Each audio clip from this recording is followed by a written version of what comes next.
আসসালামু আলাইকুম ওয়া রাহমাতুল্লাহ। রিজিক এমন এক জিনিস আল্লাহ তাআলা সবাইকে দিয়েছেন, তবে তা তালাশ করে নিতে হবে। ঘরের কোনায় বসে থেকে রিজিক খুঁজলে চলবে না। যদি ইনশাল্লাহ রিজিকের তালাশে বের হন, তাহলে অবশ্যই আল্লাহ তাআলা রিজিক দিয়ে আপনাকে পরিণত করে দেবে। এই দেখুন কবুতরগুলো কত সুন্দর করে তার রিজিক খাচ্ছে। এখানে কি রিজিক আছে জানি না। এখন যেহেতু বর্ষার সময় চলতেছে, সেই জন্য তাদেরকে এই জায়গায় দেখি প্রায় সময়।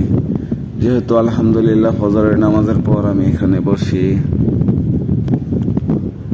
এখানে বসে প্রকৃতির থেকে নিঃশ্বাস নেয়, আর এখানে খুব অসাধারণ বাতাস থাকে। এই জন্যই বসে থাকি। অনেক বাতাস থাকে, সবসময় এখানে বাতাস থাকে। ফজরের নামাজের পরে এখানে বসে কিছু মাসা আলহামদুলিল্লাহ কোরআন তেলাওয়াত করার চেষ্টা করি অর্থসহ। তো সময়টা আলহামদুলিল্লাহ ভালো কাটে। আর এই যে দেখুন কবুতরগুলো কত সুন্দর করে তাদের রিজিক খাচ্ছে আলহামদুলিল্লাহ। তো এই জন্যই বলি, আর আল্লাহ তাআলা বলছেন কি যে ফজরের নামাজের পরেই তোমরা রিজিকের তালাশে বের হয়ে যাও। আর কি বলবো, এই সমাজের লোক ফজরের নামাজের সময় শুধু কয়েকজন মুসল্লি থাকে, অল্প কয়েকজন, একবারে সীমিত। খুবই দুঃখজনক। আর ফজরের নামাজ পড়ে রিজিকের তালাশি কিভাবে বের হবে?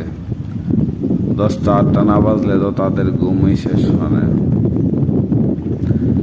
যাই হোক, আলহামদুলিল্লাহ সকলের জন্য দোয়া করি, মহান আল্লাহ যেন আমাদের সকলকে তার দিনের প্রতি চলার তৌফিক দান করেন। আজকে তো জুম্মার দিন, সকলের জন্য জুম্মা মোবারক। তো বর্ষাকাল চলতেছে, তো এই জন্য পানি অনেক বেড়েছে।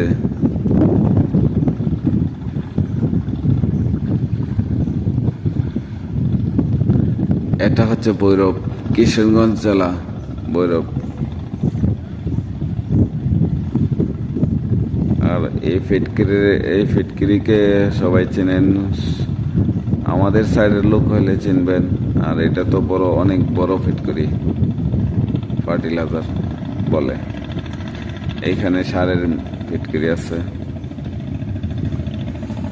দেখুন আপনাদেরকে দেখাইতেছি মেঘনা নদীর বর্তমান অবস্থা ও তার প্রকৃতিকে ধারণ করে খুব সুন্দর করে আছেন।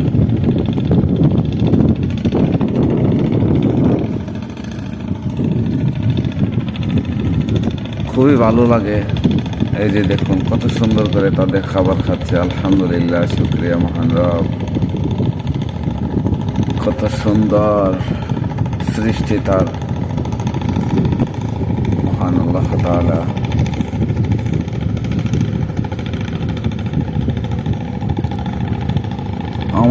আমরা সবসময় চেষ্টা করব ভালো পথে চলার, কারণ ভালো পথে না চললে আমাদের সময়ের হিসাব দিতে খুব কঠিন হয়ে পড়বে। ইনশাআল্লাহ কঠিন হয়ে পড়বে। তাই অবশ্যই আমরা ভালো পথে চলার তৌফিক দান করবো এবং ভালো পথে আহ্বান করব অন্যদেরকেও। যদি কোনো মানুষ আমাদের দ্বারা ভালো পথে আসছে এবং উপকৃত হয়, সেদিনের প্রতি গুরুত্ব দেয় ইনশাআল্লাহ, তাহলে কতটা মঙ্গল হবে সেটা হয়তো আমরা সময় হলে বুঝে যাব। তাই অবশ্যই আমাদের উচিত সবসময় মানুষদেরকে ভালো পথে আহ্বান করা, অসৎ কাজ থেকে নিষেধ করা এবং সৎ কাজের নির্দেশ দেওয়া। সবাই ভালো থাকবেন, আল্লাহ হাফেজ। সে সাথে আমরা বর্তমানে আছি হচ্ছে নরসিংদী জেলা শেষ প্রান্তে, রায়পুরা থানাধীন রায়পুরা থানার শেষ প্রান্তে। এই যে বলছিলাম না যে ভৈরব, এটা হচ্ছে কিশোরগঞ্জ জেলা, আর এটা হচ্ছে ব্রাহ্মণবাড়িয়া জেলা। দেখুন ওইটা, এই যে টাওয়ারটা দেখা যাইতেছে এটাগুলি, আর এটা হচ্ছে গ্রামের নাম হচ্ছে মাঝেরচর ইসলামপুর। আমাদের নরসিংদী জেলারই শেষ প্রান্ত, একবারে কিনারা, এবং রায়পুরা থানারও শেষ প্রান্ত। তো সবাই ইনশাল্লাহ ভালো থাকবেন। আল্লাহ হাফেজ। আমার জন্য দোয়া করবেন। আল্লাহ হাফেজ। আসসালামু আলাইকুম রহমতুল্লাহ।